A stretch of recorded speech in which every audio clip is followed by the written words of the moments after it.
బోధన్ ప్రాంత all party బీసీలు ఒకటయ్యారు. 42% reservation కోసం పోరాటం కొనసాగిస్తున్నారు. రాష్ట్ర వ్యాప్త బంద్లో భాగంగా బీసీల మద్దతుదారులతో కలిసి ర్యాలీగా ప్రయాణిస్తూ నినాదించారు. 42% రిజర్వేషన్ చట్టబద్ధత కల్పించాలని డిమాండ్ చేస్తున్నారు. బోధన్ పట్టణంలోని విద్యాసంస్థలు, వ్యాపార సముదాయాలు, పెట్రోల్ బంకులు, వైన్స్ బార్లు మూతపడ్డాయి. ఆర్టీసీ బస్సులు నిలిచిపోయాయి. బోధన్ అంబేద్కర్ కూడలి వద్ద బీసీ నాయకులు అంబేద్కర్ విగ్రహానికి పూలమాలలు వేసి రాజ్యాంగ నిర్మాత అంబేద్కర్ విగ్రహ చేతిలో వినతి పత్రం సమర్పించారు. ఈ కార్యక్రమంలో Bodhan JAC convener Ravinder Yadav, BC వివిధ పార్టీల ముఖ్య నాయకులు గంగా శంకర్, తెలంగాణ సామాజిక పోరాట సమితి అధ్యక్షులు ఉప్పు సంతోష్, బీఎస్పీ నాయకులు ఈశ్వర్, బీజేపీ నాయకులు గోపి కిషన్ మాట్లాడారు. మాధవరెడ్డి అనే వ్యక్తి పోయి కోర్టు నుంచి స్టే తీసుకొచ్చి ఏదైతే రిజర్వేషన్ ఆపడం జరిగిందో దీనికి సంబంధించి రాష్ట్రంలో ఉన్నటువంటి బీసీ సంఘాలన్నీ కూడా ఏకమై జేఏసీ ఏర్పాటు చేసి ఈరోజు బంద్కు పిలుపునివ్వడం జరిగింది.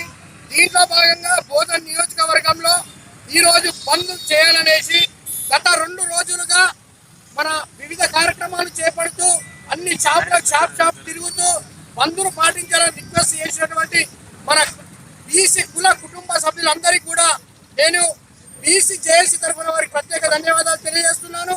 అలాగే ఈ యొక్క బంద్ని ఇంత సంపూర్ణంగా చేసినటువంటి ప్రైవేట్ స్కూల్స్ అండ్ కాలేజెస్ యాజమాన్యానికి, అలాగే వాణిజ్య వ్యాపార సంస్థలకి అందరికి కూడా పేరు పేరున ప్రత్యేక ధన్యవాదాలు తెలియజేస్తున్నాను.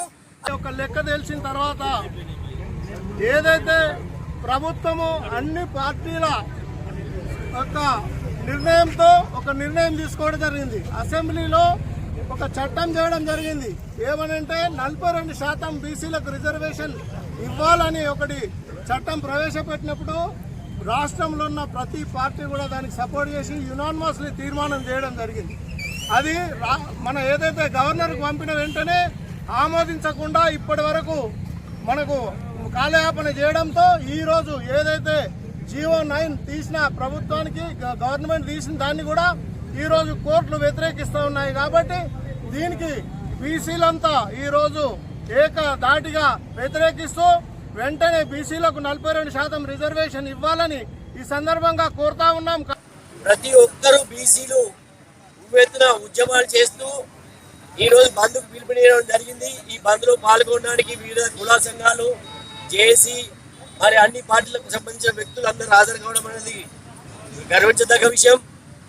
నేను ఇక్కడ ఒకటే కోరుతున్నా, 9th GO కాకుండా 9th షెడ్యూల్లో పెట్టి రాజ్యాంగ సవరణ చేస్తే తప్ప సుప్రీంకోర్టులో ఉన్న ఏదైతే ప్రివిలేజ్ ఉందో అది ఎత్తేసి 50% ఏమో వచ్చేటట్టుగా మేము ఈడబ్ల్యూఎస్ ఎట్లయితే అడ్డుకోలేదో మేము కోరకుండానే మీరు ఇచ్చినారో ఎవరి వాటా ఎంత వాటా ప్రకారం ఎవరి వాటా తీసుకుంటే సంపూర్ణ రాజ్యాంగం సఫలమవుతుందనే ఉద్దేశంతో మాకు బీసీలకు అన్యాయం జరుగుతుంది.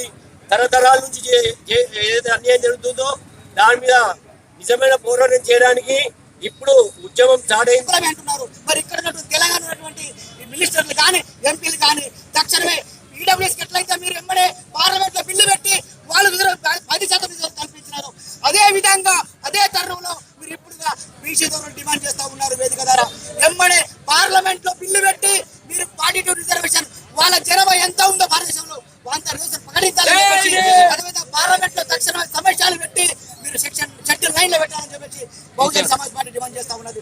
కల్పించాలనే సాధన కోసం ఈరోజు తెలంగాణ యావత్తు బీసీ సమాజం అంతా కలిసి వచ్చి ఈరోజు తెలంగాణ బంధువు నిర్వహించినందుకు, ఈరోజు బీసీలందరూ ఐకమత్యంగా పోరాటం చేసినందుకు ఈరోజు ఖచ్చితంగా 42% బీసీ రిజర్వేషన్ ఇవ్వాలని చెప్పేసి బీజేపీ పార్టీ కట్టుబడి ఉంది.